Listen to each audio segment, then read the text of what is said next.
Hello everyone, this is Shivanshu Pandey from Team Judicial Success. तो आज हम इस लेक्चर में एमपी एडीपीओ की जो हमारी GK general knowledge and current affairs की सीरीज चल रही है, इसमें हम पहली यूनिट का पहला सब टॉपिक लेके आए हैं, जिसमें हम बात करेंगे history, culture, literature of Madhya Pradesh के अंडर में जो मध्य प्रदेश हिस्ट्री है, एमपी हिस्ट्री है, उसके बारे में हम बात करेंगे। तो इससे पहले मैं एक और चीज आपको बता देना चाहता हूँ। हमारी एमपी एडीपीओ की फ्री क्लासेस चल रही हैं, जिसमें हम जनरल नॉलेज एंड सारे लॉ के सब्जेक्ट पढ़ा रहे हैं, और सारे सब्जेक्ट्स हम यूट्यूब में भी अपलोड करते हैं। तो आप हमारे चैनल को सब्सक्राइब करिए, और आगे तक 19 जून को एग्जाम है जैसा, तब तक आप हमसे जुड़े रहिए। और क्या है, बार बार रिवीजन करेंगे तभी होगा एग्जाम क्रैक, नहीं तो भूल जाएंगे, गैप बहुत ज्यादा है। तो ये रिवीजन करते रहिए। साथ ही साथ हम जजमेंट राइटिंग एंड जो मध्य प्रदेश एंड छत्तीसगढ़ जुडिशरी के टेस्ट सीरीज भी हमारी चल रही हैं, और ये सब हमारे एप्लीकेशन पे हो रही हैं, जिससे स्टूडेंट फ्रेंडली रहे, स्टूडेंट के कन्वीनियंट के हिसाब से। तो आप उससे भी जुड़ सकते हैं, और हमारा कॉन्टैक्ट नंबर दिया हुआ है, आप हमसे कॉन्टैक्ट कर सकते हैं। चलिए आगे बढ़ते हैं। तो जैसा कि ये जो एमपी एडीपीओ का एग्जामिनेशन है, ये पीएससी करवाता है, और इस साल उन्होंने पहली बार जनरल नॉलेज का पोर्शन जोड़ा है।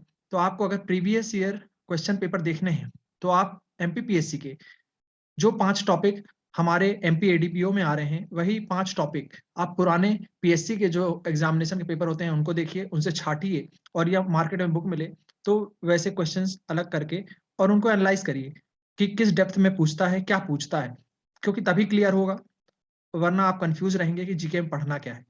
तो देखिए, आज हम बात करने वाले हैं 2 चीजों के बारे में। हिस्ट्री एमपी की है, इसको हम समराइज वे में खत्म करेंगे पूरा। तो पहले जो है इसका टॉपिक, वो है इंपॉर्टेंट हिस्टोरिकल इवेंट्स, एंड दूसरा सबसे ज्यादा जो इंपॉर्टेंट है वह है मेजर डायनेस्टीज ऑफ एमपी। ठीक है। तो आगे बढ़ने से पहले हम मध्य प्रदेश की 6 वह घटनाओं के बारे में बात करेंगे जिन्होंने पूरा मध्य प्रदेश बदल के रख दिया। पहली जो घटना हुई थी वह हुई थी 1 जून 1949 को, merger of Bhopal into India, मतलब भोपाल का मध्य प्रदेश में और भोपाल का यूनियन ऑफ इंडिया में विलय। आगे इसके बारे में हम डिटेल में पढ़ेंगे। दूसरी जो सबसे महत्वपूर्ण घटना थी वह थी 1 नवंबर 1956 की, जिस दिन मध्य प्रदेश एग्जिस्टेंस में आया। मध्य प्रदेश एग्जिस्टेंस में आया मतलब मध्य प्रदेश पहले भी था, लेकिन उस दिन ऑफिशियली जो एमपी रीऑर्गेनाइजेशन एक्ट है उसके अंदर में एग्जिस्टेंस में आया 1 नवंबर 1956 को। उसके बाद तीसरी सबसे महत्वपूर्ण घटना थी जिसने मध्य प्रदेश को बदला, 30 जुलाई 1967, 1967। That means first non Congress government came into existence on that day. तो हम आगे बढ़ते हैं, क्योंकि किसी भी स्टेट के लिए वहां की जो पॉलिटिकल गवर्नमेंट होती है वह बहुत ही इंपॉर्टेंट रोल प्ले करती है उसके डेवलपमेंट में, और सारी पॉलिसीज बदल जाती हैं। इसलिए सबसे पहली जब नॉन कांग्रेस गवर्नमेंट आई तो उस टाइम पे बहुत सारे डेवलपमेंट चेंजेस हुए। वो हम जब एमपी का पॉलिटिकल जीके पढ़ेंगे तब हम देखेंगे। नाउ चौथी सबसे महत्वपूर्ण घटना थी, that happened on 2nd of December 1982 was discovery of Narmada man. Narmada man कोई सुपरमैन नहीं है, कोई स्पाइडरमैन नहीं है, यह है एक स्कल। स्कल मतलब खोपड़ी। एक 5-2.5 लाख से 5 लाख साल पहले का कोई माना जाता है, कोई व्यक्ति रहा होगा जिसकी एक बहुत बड़ी खोपड़ी नर्मदा के किनारे एक गांव था हथनौरा विलेज, वहां मिली थी। इसके बारे में हम डिटेल में पढ़ेंगे। ये सारी चीजें आप ध्यान रखिए, क्योंकि यह 5 लाख साल पहले की खोपड़ी मिली है, और यह पूरे भारत में सबसे पुरानी जो भी एंशियंट कोई मतलब ह्यूमन अवशेष या मानवीय अवशेष हैं उसमें आती है। तो ये एक हमें अपने आप में गौरव प्राप्त है कि पूरे इंडिया, पूरे एशिया का सबसे पुराना जो ह्यूमन अवशेष वो हमारे मध्य प्रदेश में नर्मदा के किनारे मिला है। तो इससे हमें समझ में आता है कि यहाँ पास काफी पहले से ही लोगों का आवागमन था। इसके बाद जो 5वीं सबसे महत्वपूर्ण घटना है, इसे कौन नहीं भूल सकता, इसने मध्य प्रदेश में एक ऐसा गहरा घाव दिया है जो आज भी हमें दुख देता है। यह थी भोपाल गैस ट्रेजेडी जो हुई थी 2 दिसंबर 1984। ठीक है। और इसके बाद जो छठी सबसे इंपॉर्टेंट घटना थी वह थी 1 नवंबर 2000 को, डिवीजन ऑफ एमपी। हाँ, छत्तीसगढ़ और मध्य प्रदेश इसी दिन अलग हुए थे, जिसमें छत्तीसगढ़ अपने 16 जिलों के साथ अलग एक राज्य बन गया था। चलिए हम थोड़ा डिटेल में देख लेते हैं। तो जो पहली घटना थी जून 1 1949 की, merger of Bhopal into union of India. Hamidullah Khan ji थे, यह राजा थे, रियासत थे भोपाल में इनकी, इन्होंने मना कर दिया कि हम भारत के साथ नहीं जुड़ेंगे आजादी के बाद। फिर काफी प्रोटेस्ट के बाद 1949 में जून 1 को इन्होंने संधि पे साइन किया कि हाँ चलिए हम भारत के साथ विलय करेंगे, भोपाल रियासत को हम आपके साथ मिलाएंगे। तो ये सबसे लास्ट ऐसे रियासत थी जो भारत में विलय होने के लिए एग्री हुई थी। इसके बाद 1 नवंबर 1956 Madhya Pradesh came into existence. Madhya Pradesh पहले भी था, लेकिन पहले 3 भाग को मिला के मध्य प्रदेश बनता था, महाराष्ट्र, छत्तीसगढ़ और मध्य प्रदेश। उसको ब्रिटिश रूल के टाइम में ये नागपुर का जो एरिया है वह छत्तीसगढ़ का एरिया है, ये मिलके आज पुराना मध्य प्रदेश बनाते थे। बाद में सारी चीजें चेंज हुई और मध्य भारत, विंध्य प्रदेश एंड भोपाल रीजन मिला के आज का मध्य प्रदेश बना, लेकिन उसमें छत्तीसगढ़ इंक्लूडेड था जो कि 2000 में अलग हो गया। नाउ तो ये हम चीजें डिटेल में पढ़ेंगे जब हम मध्य प्रदेश का रीऑर्गेनाइजेशन पढ़ेंगे, वो एक अलग टॉपिक है, पॉलिटिकल टॉपिक है, उसको भी हम डिटेल में पढ़ेंगे। नाउ तीसरी सबसे घटना जो इंपॉर्टेंट थी वह थी जुलाई 30, 1967। इससे पहले तक मध्य प्रदेश में सिर्फ कांग्रेस की सरकारें रही थी, लेकिन इस दिन एक अलग घटना हुई। श्री गोविंद नारायण सिंह जो थे वह मुख्यमंत्री बन के आए, जो कि संयुक्त विधायक दल पार्टी से आते थे।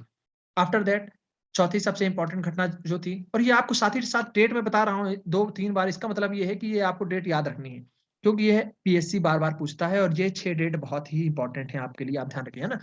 चौथी इंपॉर्टेंट घटना बता दिया, डिस्कवरी ऑफ नर्मदा में। ये कहाँ मिला था? हथनौरा विलेज में मिला था। हथनौरा विलेज में मिला था, किसने खोजा था? अरुण सोनअंकिया ने खोजा था, ठीक है ना।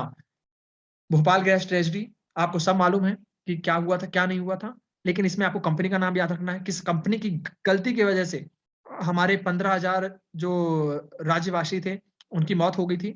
Union carbide India limited versus sorry वो यूनियन ऑफ इंडिया तो ये केस हो गया, लेकिन जो कंपनी थी यूसीआईएल थी, यूनियन कार्बाइड इंडिया लिमिटेड, ठीक है। और चलिए आगे बढ़ते हैं। जो छठी इंपॉर्टेंट घटना थी वह हुई थी 1 नवंबर 2000 को, मध्य प्रदेश का जो विभाजन, ठीक है। इसमें छत्तीसगढ़ अलग हुआ था, कितने जिलों के साथ हुआ था? 16 जिलों के साथ। तो ये आपको ध्यान रखनी, छोटी छोटी चीजें हैं, यही पूछता है आयोग, कोई अलग से क्वेश्चन नहीं बनता। जब भी आप एग्जाम में बैठिए तो आप एक दिमाग में चीजें रखिए। बहुत सारे बच्चे हैं लॉ के हैं जो, उनके दिमाग में एक डर है कि हम लॉ तो कर लेंगे, लॉ पढ़ते आए हैं, इस बार उन्होंने आयोग ने जीके जोड़ दिया है, हम इसको कैसे क्रैक करेंगे। जीके आप पढ़ते नहीं है इसलिए आपको कठिन लगता है, आप इसको बस देखिए समझिए, कुछ नहीं है, फैक्चुअल है, आपको बस देखना है, रिवाइज करना है, बार बार आप हमसे जुड़े रहिए, रिवीजन करते रहिए। देखिए इनके अलावा कुछ इंपॉर्टेंट डेट्स और थी, वह देख लीजिए। अकबर वन दी असीरगढ़ का किला, 1600 में अकबर ने असीरगढ़ का किला जीता। जो दूसरी इंपॉर्टेंट घटना थी 1840 में, पब्लिकेशन ऑफ ग्वालियर अखबार, मध्य प्रदेश का सबसे पुराना अखबार जो था ग्वालियर अखबार 1840 में प्रकाशित हुआ। उसके बाद 1857 इस दिन आपको मालूम है आजादी के लिए लड़ाई का जो बिगुल फूंका था पूरे देश भर में श्री मंगल पांडे जी ने, ये इसका बिगुल मध्य प्रदेश में भी फूका गया, नीमच डिस्ट्रिक्ट से। इसके बाद 1859 तात्या टोपे जी जो थे हमारे आजादी में, इन्होंने बहुत ही महत्वपूर्ण योगदान दिया, इन्हें शिवपुरी में फांसी दे दी गई। 1905 में Congress first meeting at Nagpur, ठीक है। तो यहाँ हर जगह आप देख रहे होंगे 2-2 3-3 क्वेश्चन बन रहे हैं कि डेट भी है और किस जगह क्या हुआ, इवेंट भी है। तो ये सारी चीजें आपको ध्यान रखना, ये फैक्ट नहीं है, ये आपके डायरेक्ट सीधे क्वेश्चन है जो आपसे एग्जाम में पूछा जाएगा। 1923 1923 on that day Jhanda Satyagraha took place. After that 1930 on 1930 Punjab mail conspiracy occurred. After that on 1939 Jabalpur Congress अधिवेशन happened, ठीक है। 1942 में quit India movement, that means Bharat छोड़ो आंदोलन हुआ। कहां से हुआ? विदिशा से हुआ। 3 क्वेश्चन बन रहे हैं, क्या हुआ? क्विट इंडिया मूवमेंट 1942 में विदिशा से हुआ। आफ्टर दैट 1964 देवी अहिल्या विश्वविद्यालय, इसे कौन नहीं जानता, हमारे बहुत सारे जो बच्चे सुन रहे होंगे अभी लेक्चर देख रहे होंगे वो भी देवी अहिल्या विश्वविद्यालय से होंगे, इंदौर में है। इसके बाद 1957 में आरडीबीबी की स्थापना हुई, 1964 में डीएबीबी की स्थापना हुई। तो हमें ये सारी चीजें याद रखनी है, ठीक है, ये फैक्ट्स याद रखने हैं, इन्हीं को याद करना। अब हम बढ़ते हैं अपने मेन टॉपिक की ओर डिटेल में। वो जो मैंने बताया वो कुछ इंपॉर्टेंट चीजें थी जो आपको दिमाग में बैठा लेनी है। अब यहाँ से हिस्ट्री हमारे मध्य प्रदेश की चालू होती है। हिस्ट्री को हम 4 भागों में डिवाइड करते हैं। कौन से 4 भाग? Pre historic, historic, medieval and modern. Sir ये प्री हिस्टोरिक क्या है? हिस्टोरिक तो हमने सुना था, मेडाइवल भी सुना था और मॉडर्न भी सुना था, ये क्या है सर? तो ये है प्रागैतिहासिक जो समय था, मतलब एंशियंट था। एंशियंट को दो भागों में बांटा गया, एक प्री हिस्टोरिक एंड हिस्टोरिक, ठीक है, जो बहुत ही पाषाण था, पूरा पाषाण। दैट मीन्स जब आदि मानव हुआ करते थे, जिसके जैसे आपने वो उसके बारे में मैंने बताया, नर्मदा मैन के बारे में। दैट मीन्स जो स्कल खोपड़ी मिली थी 2.5 लाख साल पहले, 5 लाख साल पहले, तो वह प्री हिस्टोरिक टाइम में आता है, ठीक है। प्री हिस्टोरिक टाइम को भी दो भागों में बांटा गया, एक स्टोन एज, एक कैल्कोलिथिक एज, ठीक है। अब देखिए, दिमाग में क्लियर रखिए, जब भी आप हिस्ट्री पढ़ें, दो शब्द आप पहले लिखें, एक बीसी, एक एडी। बीसी मतलब क्या होता है? Before Christ. एडी मतलब एनो डोमिनी, ठीक है। ये दो चीजें आपको याद रखनी है। मतलब क्राइस्ट मान के चलिए, क्राइस्ट एक ग्राफ में 0 की पोजीशन में है, और उसके निगेटिव साइड जाएंगे तो बीसी हो जाता है, आगे बढ़ेंगे तो एडी हो जाता है। तो अभी हम जो हैं, आज जैसे चल रहा है 2021, तो ये हम 2021 एडी है, ठीक है। और अगर आप पीछे जाते जाएंगे, 1900 आएगा, 1800 आएगा, 1700 आएगा, फिर जीरो, कहीं ना कहीं तो जीरो आएगा। जीरो के बाद जो 1 2 3 चालू होगा, वह बीसी चालू होता है, ठीक है। तो वो उल्टा जाता है। तो आज से मतलब 2.5 लाख बीसी से 4000 बीसी तक जो समय था, ठीक है, तो यह स्टोन एज कहलाता था। इसके बाद कैल्कोलिथिक एज थी 4000 बीसी से लेके 1200 बीसी तक। ये भी आपको याद रखना है, क्योंकि इसी के रेफरेंस में हम हिस्ट्री पढ़ेंगे। हिस्ट्री क्या है? हिस्ट्री है टाइम की जो स्टडी होती है, टाइम की, समय की जो स्टडी होती है, वह हिस्ट्री कहलाती है। तो हिस्ट्री के लिए हमें टाइम की बेसिक यूनिट मालूम होना चाहिए, नहीं तो हम हिस्ट्री नहीं पढ़ सकते हैं। चलिए हम देखते हैं। तो मध्य प्रदेश में सबसे पहले हम देखते हैं, तो मध्य प्रदेश किसका भाग था? जब पृथ्वी बनी थी और सारी चीज हुई थी, तो प्लेट्स हैं, कुछ पृथ्वी में कुछ प्लेट्स हैं, भूमि की प्लेटें हैं। तो गोंडवाना लैंड का पार्ट था क्या? मध्य प्रदेश। जब गोंडवाना लैंड और कई प्लेटें भिड़ती हैं, जब ये आप जमीन की साइंस पढ़ेंगे, भूमि की जो साइंस है, ठीक है, ये सब पढ़ेंगे, तो इसमें आपको पता चलेगा प्लेट्स हैं, प्लेट्स ऊपर नीचे होती हैं, टकराती हैं, तो नए नए लैंड फॉर्म्स होते हैं। तो गोंडवाना लैंड का फॉर्म था, ठीक है। इसके बाद जो प्री हिस्टोरिक टाइम था, उस टाइम मतलब 2.5 लाख बीसी से लेकर 4000 बीसी तक, उस टाइम माना जाता है कि नर्मदा के किनारे, बेतवा के किनारे, चंबल के किनारे सबसे पहले ह्यूमन ओरिजिन हुआ था, ठीक है। उसके अवशेष मिले हथनौरा विलेज में। कहाँ था ये? नर्मदा के किनारे। किसने खोजा? डॉक्टर अरुण सोरंकिया ने खोदा, ठीक है, खोजा। इसके बाद जो दूसरी सबसे इंपॉर्टेंट चीजें हैं जो उसी टाइम मिली, वह थी भीमबेटका, आदमगढ़ जो कि होशंगाबाद में है। भीमबेटका किधर है? रायसेन में है। जावरा, ठीक है, पचमढ़ी, ये सारी चीजें हमें मिली। और यहाँ इनको कौन खोजा? इनको खोजा डॉक्टर एच.डी. संकालिया ने। और महादेव पिपरिया मिला। महादेव पिपरिया में 860 वेपन्स मिले। किनके मिले? जो अब आदि मानव रहते थे।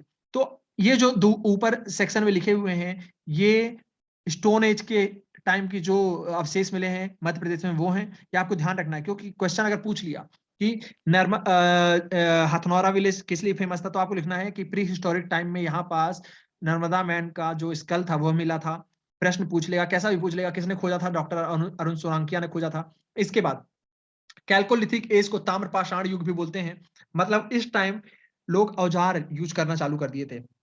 लोगों ने लोहा, ये सबसे औजार बनाए, कुछ कुछ चीजें बनाते थे जिससे वो अपना काम कर सके उस टाइम, ठीक है। तो ये 4000 बीसी से लेके 1200 बीसी तक था। इसमें जो फेमस चीजें थी वो आपको ध्यान रखना है।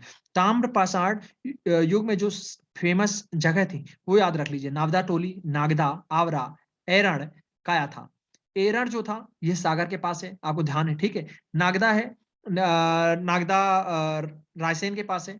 तो ये आपको चीजें याद रखनी है, ठीक है। इसके बाद उज्जैन के पास है नागदा, ठीक है। और इसकी खोज किसने की? एच.डी. संकालिया ने की। तो आपको ध्यान रखना है कि कौन कौन से हिस्टोरियंस जो हैं, आर्कियोलॉजिस्ट हैं, वह उनका नाम लिखा हुआ है। डॉक्टर अरुण सोलंकिया हमने पढ़ लिया, डॉक्टर एच.डी. संकालिया पढ़ लिया, ठीक है। चलिए हम आगे बढ़ते हैं। अब हिस्ट्री ऑफ एमपी, ये जो अभी हमने देखी वह थी प्री हिस्टोरिक। अब हम पढ़ रहे हैं हिस्ट्री, ठीक है, प्रॉपर हिस्ट्री। अभी हमने प्री हिस्टोरिक मतलब हिस्ट्री से पहले पाषाण युग देख रहे थे, अब हम हिस्ट्री देखेंगे। एक और चीज बता देना चाहता हूँ। मध्य प्रदेश में पीएससी के जब आप पुराने पेपर देखेंगे तो आप एक चीज पाएंगे, मध्य प्रदेश में मिडाइवल से और मॉडर्न हिस्ट्री से ज्यादा क्वेश्चन पूछते हैं। मॉडर्न में भी जो हमारे 1857 की क्रांति है, उससे रिलेटेड, या रेवोल्यूशन हुआ, या मध्य प्रदेश का जो रीऑर्गेनाइजेशन हुआ, वहां से प्रश्न बनते हैं। ये चीजें जो मैं जितना लिख के आपको दे रहा हूँ, जितने मैं आप नोट्स प्रोवाइड कर रहा हूँ, उसके अलावा कुछ नहीं पूछेगा, आपको ध्यान रखना है। अब हिस्ट्री में हम देखेंगे कौन कौन से पीरियड्स थे, किस टाइम में आए और वहां किस लिए फेमस थे, क्योंकि टाइम बहुत कम है और मुझे सारी चीजें पढ़ानी है। तो पहली बात, हिस्ट्री में महाजनपद पीरियड था। महाजनपद पीरियड का टाइम था 600 बीसी से, ठीक है। ये किस लिए फेमस था? महाजनपद पीरियड में कहा जाता है कि मध्य प्रदेश में अवंती, चेदी, वत्सा महाजनपद मध्य प्रदेश में थे, सेंट्रल इंडिया में थे। और टोटल महाजनपद कितनी थी? 16 महाजनपद थी, उसमें से 3 सेंट्रल इंडिया में थी। आपको ध्यान रखना है, यही प्रश्न पूछेगा कि कौन कौन सी थी, अवंती, चेदी, वत्सा ना। अवंती महाजनपद का टाइम पीरियड क्या था? सेम टाइम पीरियड था 600 बीसी में। इसका रीजन किधर था? इसका मालवा रीजन था, ठीक है, ये आपको ध्यान रखना है। और चेदी किधर था? चेदी जबलपुर के पास था, मंडला के पास, ठीक है। अब हयास ऑफ महिष्मति, ये कौन थे? ये एक डायनेस्टी थी जो अवंती में रूल करती थी, ठीक है। अवंती क्या था? अवंती महाजनपद था। अवंती आज का उज्जैन है, ठीक है, आपको ध्यान रखना है। तो हयास जो थे वहां रूल करते थे, किस टाइम? 600 बीसी में। इसके बाद दूसरी सबसे बड़ी डायनेस्टी थी हिस्ट्री में 600 बीसी के टाइम पे, वह थी प्रद्योतता डायनेस्टी। ये कौन थे? ये गौतम बुद्धा के टाइम पे थे। गौतम बुद्धा किस टाइम थे, आपको ध्यान है? ये 500 बीसी से लेके 400 बीसी के बीच में थे। तो आपको ध्यान रखना है, प्रद्योता जो डायनेस्टी थी, ये गौतम बुद्धा और महावीर के कॉन्टेम्परेरी थी, मतलब उनके समकालीन थी। उस टाइम जिस टाइम ये जीवित थे, उसी टाइम ये पैरेलल में एक डायनेस्टी चल रही थी। और ऐसा इसलिए बताया गया है जिससे आपको समझ में आ जाए, क्योंकि गौतम बुद्धा और या महावीर बहुत फेमस पर्सनालिटीज थे। तो आप इनसे रिलेट कर सकते हैं, अगर किसी ने बोल दिया और अगर मैंने आपको बता दिया, तो आप ध्यान में रखेंगे कि अगर प्रश्न पूछा कि किसके समकालीन थे, तो आप लगा देंगे गौतम बुद्धा, इसलिए मैंने बताया। इसके बाद जो दूसरी महत्वपूर्ण डायनेस्टी आती है, राजवंश आता है, वह था मौर्यन राजवंश, ठीक है, मौर्यन एम्पायर। मौर्यन एम्पायर का टाइम पीरियड जो था, आपको ध्यान रखना है, 322 बीसी से लेके 185 बीसी तक से था। अब मौर्यन एम्पायर के जो मध्य प्रदेश में राजा हुए वह थे बिंदुसार। फिर बिंदुसार के उनके बेटे अशोका। अशोका का मध्य प्रदेश में बहुत ही बड़ा योगदान है, क्योंकि इन्होंने ही हमें सांची का स्तूप दिया, इन्होंने ही हमें भरूच का स्तूप दिया, और इनके बहुत सारे अभिलेख हमारे मध्य प्रदेश में पाए जाते हैं। इसीलिए आज इनकी वजह से ही मध्य प्रदेश को कई जगह यूनेस्को ने रिकॉग्नाइज किया है, यूनेस्को ने हेरिटेज साइट में मध्य प्रदेश को रखा है, क्योंकि इतने पुराने अवशेष हमारे यहाँ मिले हैं। इसके बाद जो किंग अशोक की वाइफ थी, वह विदिशा से थी, ठीक है, आपको ध्यान रखना है, प्रश्न पूछता है। और किस लिए फेमस थे? स्तूप, सांची का स्तूप बनाया था। सांची का स्तूप किसने खोजा था? जनरल टेलर नाम के एक हिस्टोरियन थे, उन्होंने खोजा था। इसके बाद भरूत स्तूप था। भरूत स्तूप किधर था? यह सतना में है। सतना में आप आएंगे, यहाँ भरूत स्तूप है, ठीक है। उस टाइम की मौर्यन डायनेस्टी की जो फेमस साइट्स थी, फेमस जगह थी, वह थी रूपनाथ। रूपनाथ किधर है? सीहोर में। सारो मारो, ये शहडोल में है। और गुजरा दतिया में है, ठीक है। अब गुजरा किस लिए फेमस है दतिया का? क्योंकि यहाँ जो अशोक थे, राजा अशोक, महासम्राट अशोक, तो उनके उनके नाम के अभिलेख मिले, मतलब उनका नाम लिखा हुआ मिला है कि हाँ अशोक का, कि उस टाइम अशोक थे। तो ये आपको ध्यान रखना है। हमने क्या क्या पढ़ लिया? हमने महाजनपद पीरियड देख लिया, अवंती महाजनपद देख लिया, हयास और महिष्मति देख लिया, प्रद्योता डायनेस्टी देख लिया, इसके बाद मौर्यन डायनेस्टी देख लिया। मौर्यन डायनेस्टी में हमने अशोका को देखा, अशोका की महारानी को देखा। उसके बाद हमने क्या क्या उन्होंने फेमस थे, क्या साइट्स फेमस थी, वो हमने देखा। इसके बाद आती है सुंग डायनेस्टी, सुंग राजवंश। सुंग कब से चालू हुआ? मौर्यन के बाद सुंग का समय आया 185 बीसी से लेके 200 एडी तक, मतलब आप 185 से लेके 0 तक आएंगे। इसके बाद 0 से 200 साल, मतलब इनका जो कार्यकाल बन रहा है टोटल, वह कुछ लगभग 300-350 साल का बन रहा है, ठीक है। अब इनके टाइम में सुंग डायनेस्टी आप कैसे रिलेट करेंगे? इसी समय हुए थे कालिदास। कालिदास ने एक किताब लिखी, उसका नाम था मल्लिका अग्निमित्रम। कौन सी किताब? आपको ध्यान रखना है, सुंग डायनेस्टी का जो बारे में कहाँ देखने मिलता है? मलवाइका अग्निमित्रम में। ये क्या था? यह जो अग्निमित्रा थे और मलविका थी, जो सुंग डायनेस्टी के जो शासक थे, उनके पुत्र थे, ठीक है। उनके बारे में जो उनका प्रेम प्रसंग था और उनका राजपाट था, उसके बारे में इस किताब में लिखा हुआ है। और आपको ध्यान रखना है, इसी समय सुंग डायनेस्टी के टाइम में ही हेलियोडोरस, जो बहुत बड़े हिस्टोरियन थे, वह विदिशा आए थे। यही प्रश्न पूछता है कि हेलियोडोरस जो थे, किसके शासन में मध्य प्रदेश आए थे? विदिशा आए थे, तो सुंग डायनेस्टी में आए थे, ठीक है, आपको ध्यान रखना है। इसके बाद सबसे बड़ी डायनेस्टी चालू थी, गुप्ता डायनेस्टी। गुप्ता डायनेस्टी आपको मालूम है किसने खोजा था? जो भी बच्चे सिविल जज का एग्जाम दे रहे होंगे तो बार-बार 2-3 बार ये प्रश्न पूछा कि गुप्त डायनेस्टी के जो फाउंडर कौन थे? तो समुद्रगुप्त थे। इसके बाद इसका टाइम पीरियड था 335 एडी से लेके 380 एडी तक, ठीक है?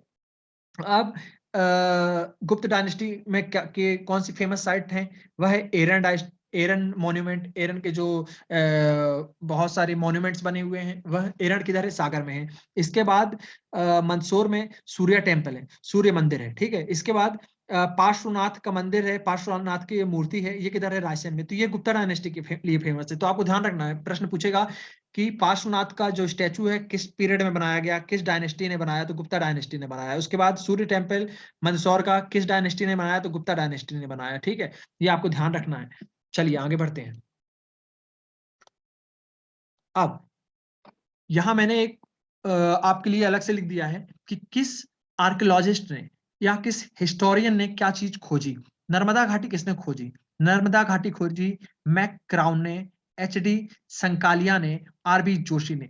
दैट मीन्स नर्मदा घाटी खोजी। नर्मदा घाटी के बाद पास जो भी अवशेष मिले उनकी स्टडी इन 3 व्यक्तियों ने की है। आपको प्रश्न पूछता है कि ये किसके लिए फेमस है। इसके बाद सोन घाटी जो थी उसके जो आर्कियोलॉजिस्ट थे वह थे निसार अहमद।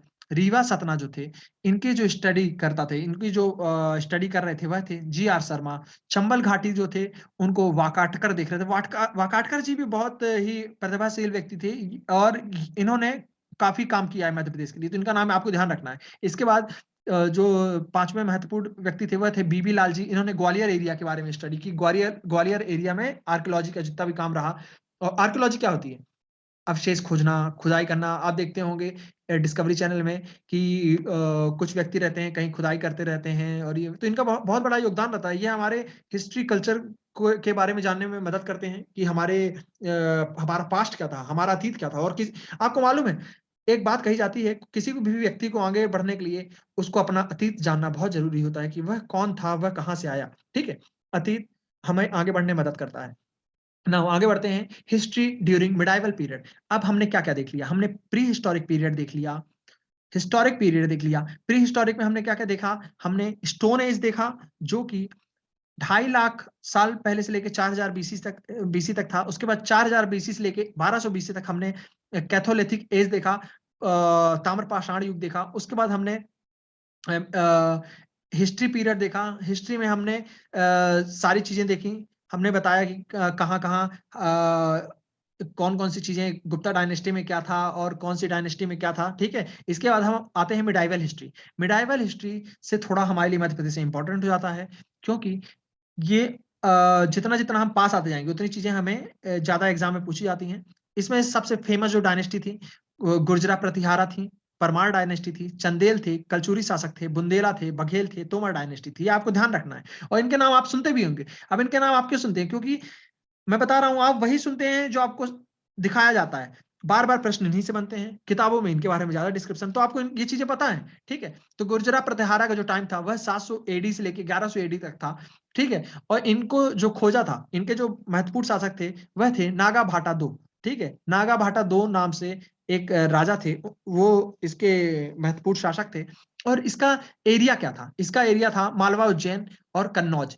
अब मैंने एक चीज़ किया है कि आपके लिए यहाँ बीच में जो पहला टेबल है, इसमें लिखा है डायनेस्टी कौन-सी थी, इसमें लिखा है कि उनका टाइम पीरियड क्या था और इसमें लिखा हुआ है कि उनके टाइम में क्या फेमस था या उनका एरिया कौन-सा था, ठीक है? यही पूछेगा एग्ज़ाम में।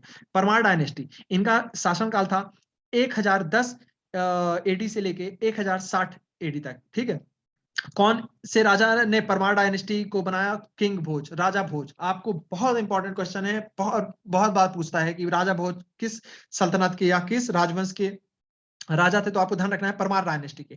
इसके बाद दिलावर खान गौरी जो थे वह मालवा सुल्तान सल्तनत के फाउंडर थे, ठीक है? तो आपको ये ध्यान रखना है, 2 प्रश्न बन रहे हैं। दिलावर खान गौरी कौन थे? वह मालवा सल्तनत जो थी परमार डायनेस्टी में उनके फाउंडर थे और इसका रीजन भी मालवा था। अब आप बोल रहे होंगे कि सर ये सब मालवा में एक टाइम पे कैसे? तो क्या होता है कि एक ही टाइम पे मध्य प्रदेश बहुत बड़ा था। मध्य प्रदेश महाराष्ट्र भी मध्य प्रदेश में था, छत्तीसगढ़ भी मध्य प्रदेश में था और पूरा सेंट्रल इंडिया मध्य प्रदेश में था। तो अलग अलग जगह कुछ छोटे छोटे शासक भी चल रहे थे, कुछ शासक ग्वालियर क्षेत्र में थे, कुछ शासन बघेलखंड क्षेत्र में थे। तो आपको इसका ध्यान रखना, आप कंफ्यूज मत होया करिए कि एक टाइम पे सारे शासक, पूरे शासक सारे मध्य प्रदेश में, संपूर्ण मध्य प्रदेश में कब्जा नहीं करके बैठे थे। अलग अलग छोटे छोटे शासक थे और सबका टाइम पीरियड एक ही था। इसके बाद जो आते हैं चंदेल, चंदेल का टाइम था 900 एडी। ठीक है, इनको किसने खोजा? नानुक ने खोजा। दैट मीन्स नानुक इसके संस्थापक थे, नानुक जो राजा थे इनके संस्थापक थे।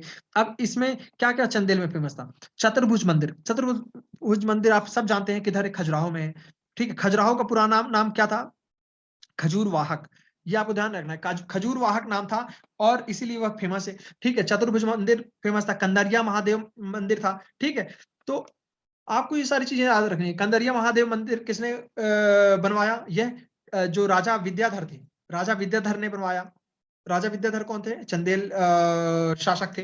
ठीक है, इसके बाद आता है कलचुरी। कलचुरी जो था वह 1200 एडी में था।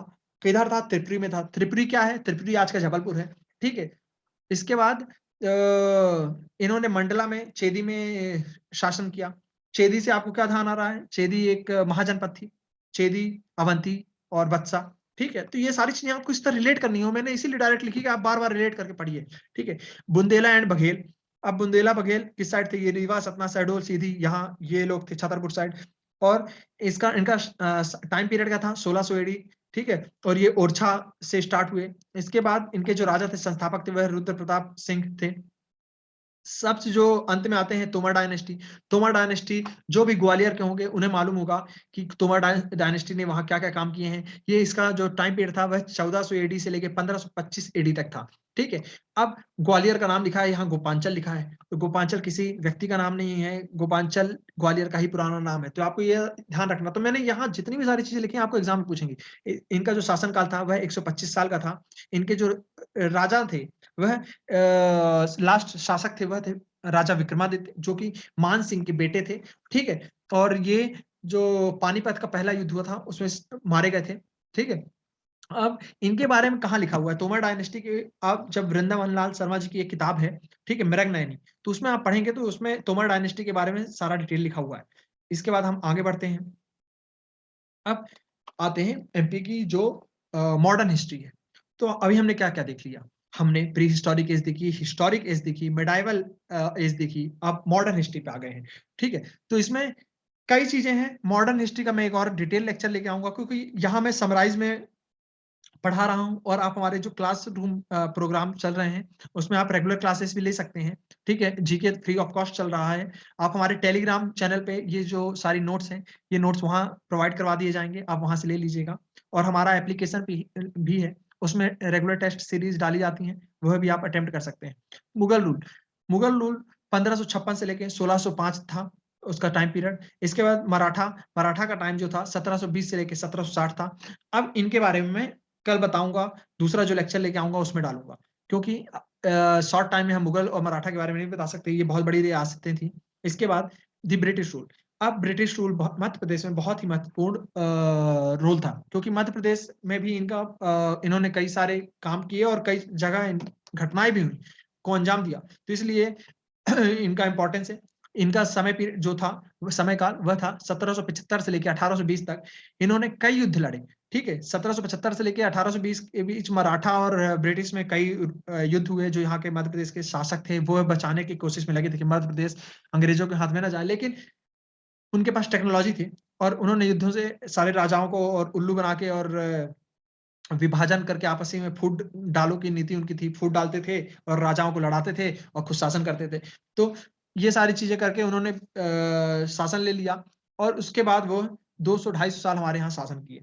ठीक है, उस टाइम उन्होंने सेंट्रल इंडिया का नाम रखा था सेंट्रल इंडिया एजेंसी। तो यही प्रश्न पूछेगा कि मध्य प्रदेश का नाम उन्होंने क्या रखा था, तो उन्होंने रखा था सेंट्रल इंडिया एजेंसी। उसके बाद 1936 में यह नाम बदल के सेंट्रल प्रोविंस एंड बेरार हो गया, जो कि हम जब स्टेट रीऑर्गेनाइजेशन पढ़ेंगे उसमें हम देखेंगे। ठीक है, और सेंट्रल प्रोविंसेस एंड बेरार में मध्य प्रदेश, छत्तीसगढ़ एंड नागपुर का जो एरिया था वह आता था। इसके बाद सबसे महत्वपूर्ण जो चीज हुई वह थी रिवोल्ट ऑफ 1857। दैट मीन्स आजादी की जो लड़ाई हुई थी, प्रारंभिक बिगुल फूका गया था, वह इसी दिन फूका गया था। 1923 जो थी डेट, उस दिन जबलपुर में झंडा सत्याग्रह हुआ।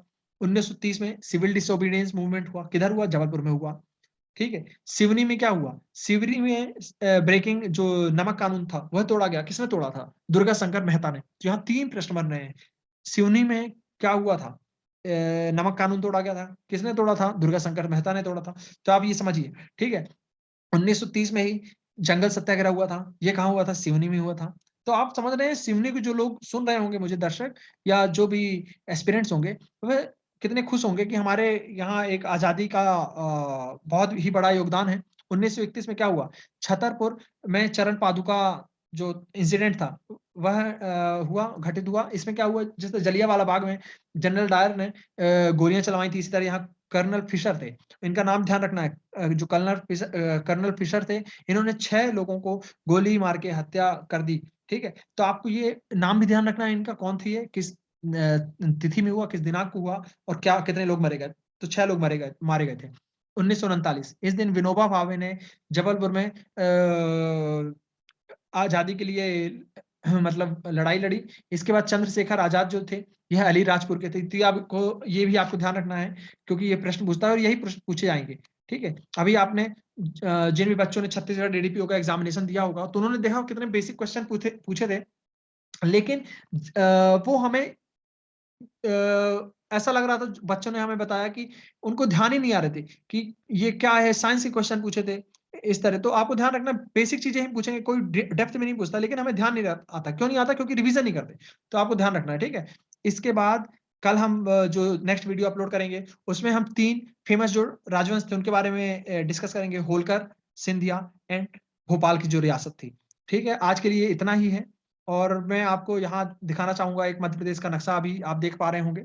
इसमें मैंने जो भी सारे इंपॉर्टेंट पुरातात्विक स्थल निकले थे मध्य प्रदेश के, तो उनको हाईलाइट किया है। ये देखिए, ग्वालियर के पास ग्यासपुर एक जगह थी, वह मिली थी। तो आपको प्रश्न पूछेगा ग्यासपुर किधर थी? तो ग्वालियर में थी। भरूच कहाँ था? भरूच किसने बनाया था? तो अशोका ने बनाया था भरूच का स्तूप। ठीक है। और इसे कब खोजा गया था? 1873 में खोजा गया था। किसने खोजा था? अलेक्जेंडर कनघिंगम द्वारा खोजा गया था। और ये सतना में था। ठीक है। तो आपको ध्यान रखना है। सागर में मैंने बताया एरर था। तो आपको ध्यान रखना है कि एरर में क्या हुआ? तो कृष्ण दत्त वाजपेयी के निर्देशन में ताम्र पाषाणिक सामग्री, दैट मीन्स मैंने कैलोलिथिक आपको एज बताई। कैलोलिथिक मतलब 4000 बीसी से लेकर 1200 बीसी तक का जो एज ग्रुप था, वहां के जो अवशेष थे वह मिले एरण में। एरण में मिले। एरण कहाँ है? सागर में है। फिर इसके बाद भीमबेटका कहाँ है? रायसेन में है। ठीक है। तो आपको ये चीजें याद रखनी है। भारत में जो प्री हिस्टोरिक एज था, वहां के लोग जो थे उनके साक्ष्य प्रस्तुत मिले। ठीक है। इसके बाद आदमगढ़ में भी वही हुआ। कृषि और पशुपालन के साक्ष्य मिले हैं। इसके बाद हथनोरा। हथनोरा मैंने आपको बताया सीहोर डिस्ट्रिक्ट में नर्मदा किनारे। ठीक है। एक स्कल मिले हैं मानव और विलुप्त हाथी के। ठीक है। तो आपको ध्यान रखना है, जो हाथी है ही नहीं, विलुप्त हो गया है, जो मनुष्य है ही नहीं, विलुप्त हो गया, मतलब उस टाइम अलग प्रकार के मनुष्य होते थे, उनके सर खोपड़ियां बड़ी बड़ी होती थी, तो वह मिले हैं। ठीक है। अब इसके बाद महेश्वर, यहाँ पास नावदा टोली। तो एच डी संकोलिया ने यहाँ पास आर्कियोलॉजी की और यहाँ पास बहुत सारे साक्ष्य निकाले, पुराने जीवाश्म और पुराने जो उनके अवशेष थे वो निकाले। आवरा। आवरा कहाँ है? मंदसौर में। तो आपको ध्यान रखना है कि कौन सी जगह कहाँ के लिए फेमस है। चंदेरी अशोकनगर में है। तो ये सारी चीजें आप देख लीजिए और आप याद कर लीजिए इनको। ठीक है। और उनको बार बार रिवाइज करिए। और इसके बाद ये हमारे कॉन्टैक्ट डिटेल दिए हुए हैं। आपको रेगुलर जो क्लासेस हैं उनको बैच ज्वाइन करना है तो आप कॉन्टैक्ट कर सकते हैं। इसके बाद हमारा फाउंडेशन बैच चल रहा है, क्रैश कोर्स चल रहा है, जजमेंट राइटिंग चल रहा है छत्तीसगढ़ और मध्य प्रदेश के लिए। मॉक टेस्ट हमारे जो मोबाइल एप्लीकेशन है उसमें आपको मिल जाएंगे और क्लासेस भी हमारी इसी में होंगी। ठीक है। आपको कोई ऐसा परेशान होने की जरूरत नहीं है कि आपको वीडियो क्वालिटी में इशू आ रहा है, कुछ आ रहा है, क्योंकि मोबाइल एप्लीकेशन में सब रहेगा। एमपी एडीपी और एमपी जीके क्लासेस हमारी फ्री चल रही हैं, जैसा कि ये आप देख रहे हैं, और हमारे रेगुलर वीडियो यूट्यूब में डाले जाते हैं। ठीक है। और आप आगे बढ़िए, मिलते रहेंगे। Thank you so much.